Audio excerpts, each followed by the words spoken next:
नमस्कार शेतकरी मित्रांनो तुमच्यासाठी आताचे सर्वात मोठी ब्रेकिंग न्यूज आलेली आहे। थेट आरबीआय बँकेकडून 4 नवीन नियम लागू करण्यात आलेले आहेत। जे शेतकरी बांधव या 4 नियमांमध्ये बसत असतील त्या शेतकरी बांधवांची सरसकट 2 लाख रुपयांपर्यंतचे कर्जमाफी होणार आहे। त्यामुळे जर तुम्ही शेतकरी बांधव असाल, तुम्ही 2 लाख रुपयांपर्यंत कर्ज घेतलेला असेल तर तुमची कर्जमाफी 100% होणार आहे। परंतु जे आरबीआय ने 4 नियम घातलेले आहेत तर त्या 4 नियमांमध्ये तुम्ही सुद्धा बसायला पाहिजेत। म्हणजेच आज सर्व शेतकरी बांधवांची प्रतीक्षा संपलेली आहे।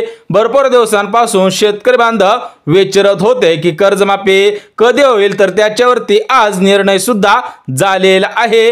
थेट आरबीआय बँकेकडून सूचना सुद्धा आलेली आहे। त्यामुळे जर तुम्ही या 4 नियमांमध्ये बसत असाल तर तुमची कर्जमाफी होणार आहे। कारण थेट महाराष्ट्र राज्याचे लाडके मुख्यमंत्री देवेंद्र फडणवीस साहेबांनी सांगितले आहे की जे शेतकरी बांधव नियमितपणे कर्ज फेडत असतील त्या शेतकरी बांधवांची 2 लाख रुपयांपर्यंतची कर्जमाफी होईल आणि त्या शेतकरी बांधवांना प्रोत्साहन म्हणून 50,000 रुपये अनुदान देण्यात येणार आहे। त्यामुळे जर तुम्ही 2 लाख रुपयांपर्यंत कर्ज घेतलेला असेल आणि तुम्हाला कर्जमाफी व्हावी असं वाटत असेल तर तुम्ही या 4 नियमांमध्ये बसायला पाहिजे। बघा, बीजेपी पक्षाने निवडणुकीच्या अगोदर जाहीरनाम्यामध्ये शेतकरी बांधवांना वचन दिलेलं होतं की आमचं सरकार आल्यानंतर शेतकरी बांधवांची 2 लाख रुपयांपर्यंतची कर्जमाफी करू। तर ते वचन आज सत्यामध्ये सुद्धा उतरत आहे। कारण निवडणूक होऊन सरासरी 3 महिने पूर्ण झालेले आहेत तरी पण शेतकऱ्यांची कर्जमाफी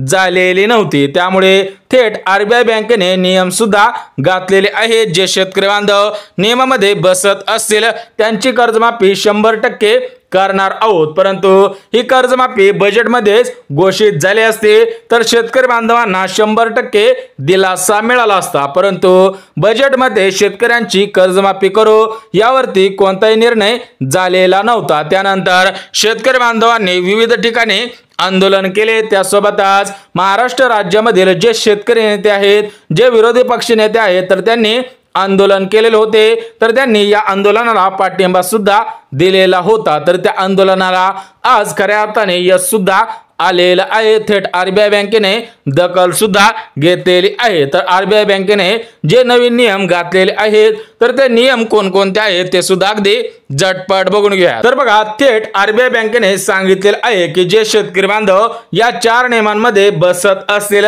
त्यांची सरसकट 2 लाख रुपयांपर्यंतची कर्जमाफी करू। अन्यथा जर तुम्ही या 4 नियमांमध्ये बसत नसाल तर तुमची कर्जमाफी होणार नाही। बघा शेतकरी बांधवांनो, भरपूर दिवसांपासून तुम्ही सुद्धा कर्जमाफीची वाट पाहत होता तर तो दिवस आज उजळलेला आहे। त्यामुळे जर तुम्ही 2 लाख रुपयांपर्यंत कर्ज घेतलेला असेल तर तुम्ही या 4 नियमांमध्ये बसायला पाहिजेत, अन्यथा तुमची कर्जमाफी होणार नाही। त्यामुळे हे 4 नियम कोणकोणते आहेत ते सुद्धा अगदी झटपट बघून घ्या। बघा, या 4 नियमांपैकी पहिला नियम म्हणजे शेतकरी बांधवांनी 2020 ते 2024 या 4 वर्षांच्या कालावधीमध्ये कर्ज घेतलेला असावा तर शेतकरी बांधवांची 2 लाख रुपयांपर्यंतची कर्जमाफी होणार आहे। परंतु ज्या शेतकरी बांधवांनी 2016 ते 2020 या वर्षांच्या कालावधीमध्ये कर्ज घेतलेला असेल तर त्या शेतकरी बांधवांची कर्जमाफी होणार नाही। बघा, थेट आरबीआय कडून आदेश आलेला आहे। कारण महाराष्ट्र राज्याचे लाडके मुख्यमंत्री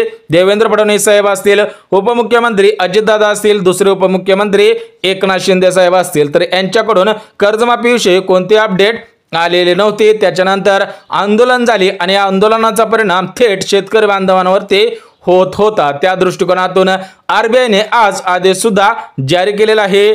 जे शेतकरी बांधव या 4 नियमांमध्ये बसत असेल त्यांची सरसकट कर्जमाफी केली जाणार आहे। त्यामुळे जे शेतकरी बांधव या 4 नियमांचं पालन करतील त्यांच्यासाठीच कर्जमाफी होणार आहे। म्हणजे त्यांचीच कर्जमाफी होणार आहे। तर बघा हे दुसरा नियम म्हणजे ज्या शेतकरी बांधवांच्या नावाने 2 हेक्टरपेक्षा कमी शेत जमीन आहे त्यांचीच कर्जमाफी होणार आहे। अन्यथा ज्या शेतकरी बांधवांची जमीन 2 हेक्टरपेक्षा जास्त आहे त्यांची कर्जमाफी होणार नाही। बघा शेतकरी बांधवांनो, तुमची जमीन 2 हेक्टरपेक्षा कमीच असायला पाहिजे तरच तुमची कर्जमाफी होणार आहे। अन्यथा 2 हेक्टरपेक्षा जास्त शेत जमीन असेल तर तुमची कर्जमाफी होणार नाही। सोबत 4 नियमांपैकी तिसरा नियम म्हणजे शेतकरी बांधव महाराष्ट्र राज्याचे रहिवासी असावेत, कमीत कमी 15 वर्ष महाराष्ट्र राज्यामध्ये राहत असावे तर शेतकरी बांधवांची कर्जमाफी होणार आहे। आणि शेवटचा म्हणजे चौथा नियम म्हणजे शेतकऱ्यांच्या घरामधील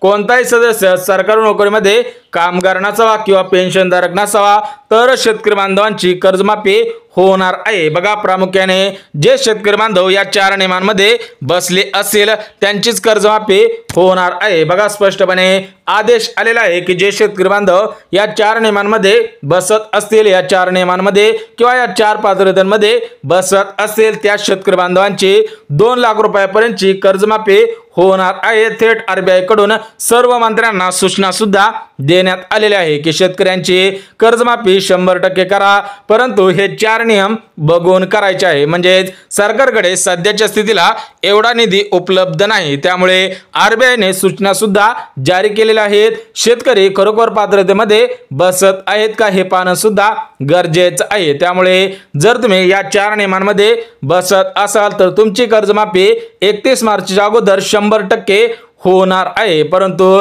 31 मार्चच्या अगोदर कोणत्या जिल्ह्यामधील शेतकरी बांधवांची कर्जमाफी सर्वात अगोदर होणार आहे त्याविषयी सुद्धा अपडेट आलेले आहे। तर बघा 31 मार्चच्या अगोदर महाराष्ट्र राज्यातील 36 जिल्ह्यांपैकी 12 जिल्ह्यामधील शेतकरी बांधवांची कर्जमाफी सर्वात अगोदर होणार आहे। त्यामुळे जर तुम्ही शेतकरी बांधव असाल आणि तुम्ही 2 लाख रुपयापर्यंत कर्ज घेतलेला असेल आणि तुमचा जिल्हा या 12 जिल्ह्यांपैकी असेल तर तुमची कर्जमाफी 31 मार्चच्या अगोदर होणार आहे। त्यामुळे हे 12 जिल्हे कोणकोणते आहेत ते सुद्धा अगदी झटपट बघून घ्या। त्यानंतर कोणत्या बँकेमधून कर्ज घेतलेला असेल तरच कर्जमाफी होणार आहे त्याविषयी सुद्धा अपडेट आलेले आहे। बघा पहिला जिल्हा म्हणजे पालघर जिल्हा। जे शेतकरी बांधव या पालघर जिल्ह्यामधून असेल त्या शेतकरी बांधवांची 31 मार्चच्या अगोदर कर्जमाफी होणार आहे। सोबतच दुसरा जिल्हा म्हणजे परभणी जिल्हा, तिसरा जिल्हा म्हणजे सातारा जिल्हा। बघा प्रामुख्याने पालघर जिल्हा असेल, परभणी जिल्हा असेल किंवा सातारा जिल्हा असेल या 3 जिल्ह्यामधील शेतकरी बांधवांची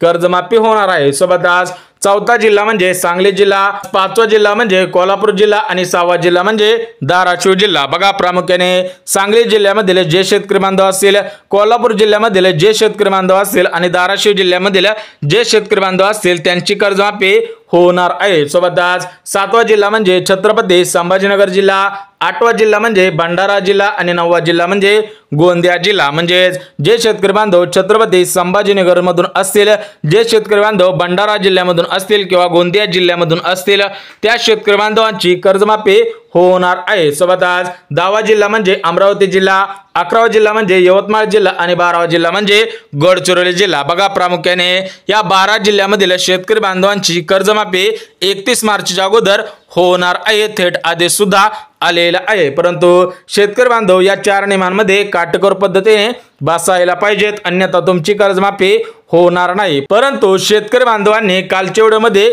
कमेंट केलेल्या होत्या की बीजेपी पक्षाने जाहीरनाम्यामध्ये स्पष्टपणे सांगितलेलं होतं की 2 लाख रुपयापर्यंत शेतकरी बांधवांची कर्जमाफी करू, परंतु सरकारने कोणते आश्वासन पाळलेले नाही। त्यामुळे विविध ठिकाणी आंदोलन सुद्धा सुरू झालेले आहेत। बघा महाराष्ट्र राज्याचे काही मंत्री आहेत की त्यांनी सुद्धा आंदोलन केलेलं आहे, शेतकऱ्यांच्या कर्जमाफीला पाठिंबा सुद्धा दिलेला आहे। त्या सर्व मंत्र्यांना आमच्याकडून पाठिंबा आहे। थेट आदेश सुद्धा देण्यात आलेला आहे आणि त्या मंत्र्यांना सर्व शेतकरी बांधवांनी सल्यूट सुद्धा केलंच पाहिजे, कारण विरोधी पक्षांकडून सरकारवरती टीका होत आहे। विविध ठिकाणी शेतकरी बांधव आत्महत्या करत आहेत, याचा परिणाम थेट सरकारवरती होत आहे। त्यामुळे सरकारने लवकरात लवकर सर्व शेतकरी बांधवांची कर्जमाफी करावी असं स्थानिक शेतकरी बांधवांकडून सांगण्यात सुद्धा येत आहे। त्यामुळे जर तुम्ही 2 लाख रुपयापर्यंत कर्ज घेतलेला असेल आणि तुम्हाला बँकेकडून फोन येत असतील तर तुम्ही ते फोन इग्नोर करायचे आहे, तुम्ही कर्ज भरायचे नाही। कारण सरकारने स्पष्टपणे सांगितलं होतं की आमचं सरकार आल्यानंतर 2 लाख रुपयापर्यंतची कर्जमाफी करू, तर सरकार 100% करणार आहे। त्यामुळे कोणत्याही शेतकरी बांधवांनी कर्ज भरू नये, अन्यथा तुम्हाला कर्ज भरल्यानंतर या कर्जमाफीचा फायदा होणार नाही। बघा शेतकरी बांधवांनो, कर्जमाफी संबंधित महत्त्वपूर्ण अशी अपडेट आलेली होती, ते अपडेट तुमच्यापर्यंत सर्वात अगोदर पोहोचवली आहे। जर व्हिडिओ आवडला तर व्हिडिओला लाईक करा, चॅनल नवीन आला असाल तर चॅनलला सबस्क्राइब करा आणि गरज आहे त्यांच्यापर्यंत सुद्धा नक्की शेअर करा। तर चला भेटूयात उद्याच्या नवीन योजनेच्या व्हिडिओमध्ये, तोपर्यंत सर्वांना जय महाराष्ट्र।